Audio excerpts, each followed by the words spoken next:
Salve, salve literários, aqui é o Renato Lira com mais um vídeo do canal Escritores Ecléticos. E no vídeo de hoje eu vou falar sobre complexidade literária. Então você já sabe como é que funcionam as coisas aqui, né? Segue a vinheta.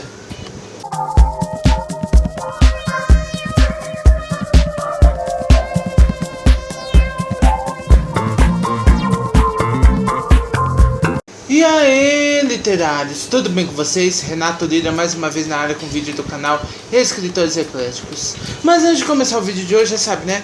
Deixa seu like se ainda não deixou, se inscreva no canal e ativa o sininho, porque assim toda vez que tiver vídeos novos no canal, o YouTube irá te avisar. Mas às vezes o YouTube não está avisando, então sempre corre lá no canal que sempre tem vídeos novos pra você, certo?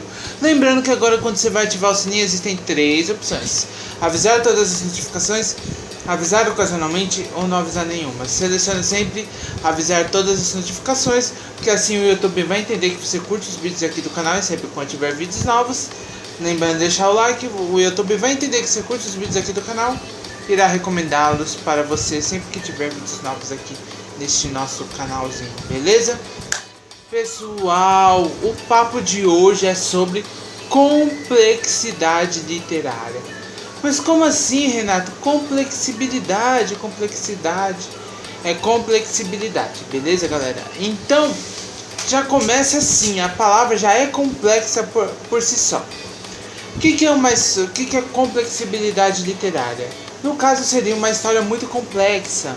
Uma história onde tem muitos personagens, muitos artefatos, muitos elementos, muitos nós a serem ligados, certo?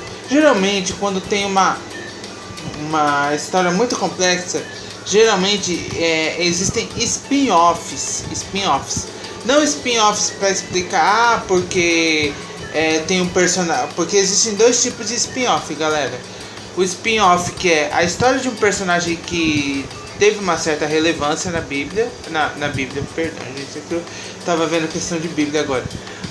Por exemplo, um personagem que teve uma relevância na história, certo? Um personagem secundário, mas que foi primordial para a história.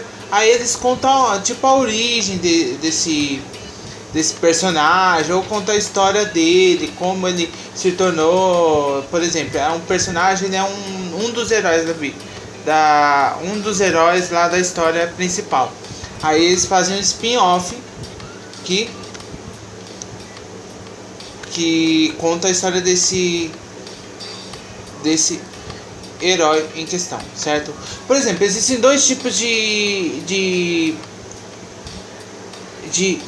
histórias. Existem o crossover, onde existem 2 heróis que têm suas histórias principais e que se juntam numa história principal também. Por exemplo, Vingadores, cada um tem cada herói tem sua própria trilogia. Thor teve sua própria trilogia, Capitão América teve sua própria trilogia, Homem de Ferro teve, qual que é o outro também? Homem-Formiga já teve uma duologia, não sei se vai ter um 3. Homem-Aranha, entendeu? E quando eles se juntam, é onde surge a saga dos Vingadores. Entretanto, isso é um spin-off. Isso é um crossover, porque são todos heróis que têm as histórias, inicialmente suas histórias próprias, e se juntam numa única história, entendeu? Não tem tipo assim um personagem, tipo assim, o principal. Claro que existem os principais lá, que são o Homem de Ferro e o Capitão América, que foram os primeiros. O Capitão América, por ser o primeiro Vingador, tudo, eles são, digamos que são os principais, entendeu? No crossover. Mas vai recrutando todos e se juntam pra uma coisa em comum. Não existe uma história onde tem o Capitão América e o Homem de Ferro sozinhos, os 2, entendeu? E se juntam. Não, começou cada um com a sua história e se juntaram, por isso é um crossover, certo? Agora, quando é um spin-off é diferente.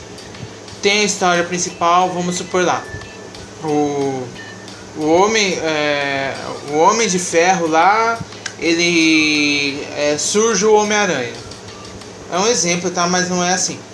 Aí conta a história do Homem-Aranha, entendeu? Um spin-off bem bem assim, vamos dizer, um spin-off famoso, é o caso do Hobbit, entendeu? O Senhor dos Anéis é a história principal, certo? Aí o Hobbit participa, o Bilbo Bolseiro, aí conta a história do como o Bilbo Bolseiro achou o anel, então acabou se tornando um spin-off, entendeu? Só que se você for ver na cronologia, primeiro foi o Silmarillion, que conta a história do nascimento do dragão e do surgimento do mago lá. Depois foi o Hobbit, que foi aonde achou o anel, e depois o Senhor dos Anéis.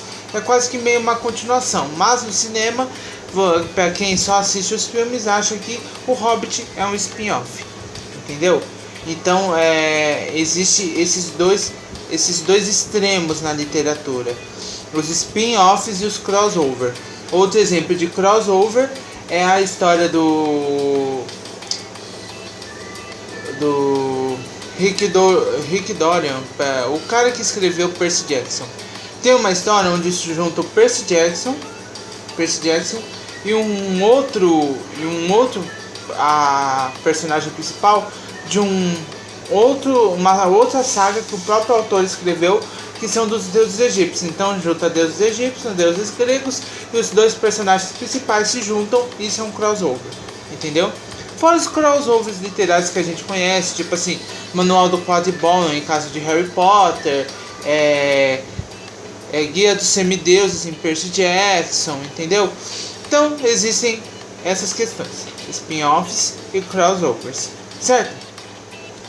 Mas por que eu estou explicando isso? Porque existem muitos spin-offs que servem como complemento da história principal. Não é de fato um spin-off que conta a história de um personagem, mas não, que conta tipo a origem daquela história, entendeu? Por exemplo, eu tenho na minha ideia, a saga que eu estou escrevendo, eu tenho um total de 5 livros da história principal. Entretanto, eu penso em escrever mais 3 spin-offs, um já está escrito. Eu tenho a intenção de escrever mais 2 spin-offs. Por quê? Um vai contar como surgiu os elementos da história, entendeu? Outro vai contar como surgiram os primeiros personagens da linhagem, que conta uma linhagem, como surgiu essa linhagem, entendeu? E o outro vai contar a história de um grupo que tem uma grande relevância na história principal, entendeu? Mas são spin-offs que não interferem no entendimento da história, mas que é um complemento, entendeu? Spin-off sempre tem que ser um complemento que, ao mesmo tempo que tem uma relevância, não seja obrigatório para que o leitor entenda a história principal, certo? Porque a história é muito complexa, mas existem coisas que fica assim, nossa, será? É uma coisa assim, para leitores que gostam da história, esses spin-offs vai ser tipo um consolo para que não termine a história tão assim, pá, entendeu?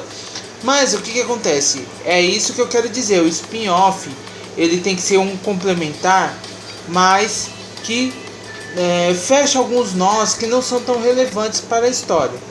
Por exemplo, toda história acaba tendo ou não, ocorrendo que termina a história, os leitores ficam assim, sabe? Isso aconteceu muito com Harry Potter, por isso que surgiu a peça de teatro e o livro que surgiu da peça de teatro. E agora surgiu um boato que parece talvez esse livro vire filme, mas será que vai virar? Não se sabe ainda. Mas o que acontece, pessoal? Então, é aquela questão, muitas histórias são complexas? São. Existem histórias complexas? Existem. Mas, se você consegue entender a história, é importante para que todo leitor, se você vê que o leitor ele tem que saber analisar a complexibilidade da sua história, entendeu? Algumas coisas de complexos no meu livro, eles são explicados no próprio livro, que são coisas que levam 2 capítulos no máximo. Mas coisas que levam mais de 3 capítulos para ser explicado, seria interessante você detalhar um pouco mais e fazer um spin-off, entendeu? A minha história é complexa, por isso que vai ter 3 spin-offs. Entretanto, como é uma saga de 5 livros, o leitor ele vai conseguir entender o que acontece na história e não vai precisar dos spin-offs se quiser seguir a história sem spin-offs, entendeu? Agora, por exemplo, existem séries, gente, o Lost. Teve gente que teve que pesquisar na internet para entender Lost. Já não é uma coisa... A complexidade... tem gente que gosta de histórias complexas. Eu acho que Sense8 é uma série da Netflix que era bem complexa, mas gera interesse, entendeu? Então, existem histórias... Quando é uma história fictícia, tá, galera? Porque às vezes tem história que é baseada em fatos reais. Aí... se for complexa a história, aí não tem o que fazer, né? Você pode até criar um spin-off, certo? Mas o spin-off tem que ser baseado também tem que ser baseado também em fatos reais, em história real, certo? Por quê? Porque, gente, não adianta você criar um spin-off querendo colocar elementos que não existiram na história principal, senão você acaba se perdendo e sem contar essa questão de direitos autorais também que você conta. Então, geralmente, é difícil ter alguma história baseada em casos reais que tem spin-off. Eu particularmente nunca vi. Se você conhece, você pode colocar aqui nos comentários, certo? Mas essa questão é interessante, o spin-off, que não existe só spin-off só da questão dos personagens secundários, mas sim um complemento da história que vai ajudar os leitores que ficaram com uma pulga atrás da orelha com aqueles nós sem ter ligação a entenderem, mas algo que não seja relevante para quem não queira comprar o spin-off também poder entender a sua história, beleza? Pessoal, esse foi o vídeo de hoje, espero que vocês tenham curtido, certo? Deixa seu like se você ainda não deixou, se inscreva no canal se ainda não é inscrito, ativa o sininho, compartilhe esse vídeo com aqueles que você acha que curtem spin-off ou que não entende direito. É quase um complemento de spin-off, mas é para entender esse spin-off, eu coloquei spin-off, mas é para entender a complexibilidade da sua história, beleza? Pessoal, eu sou o Renato Lira e esse foi mais um vídeo do canal Escritores Ecléticos. Até a próxima, fui!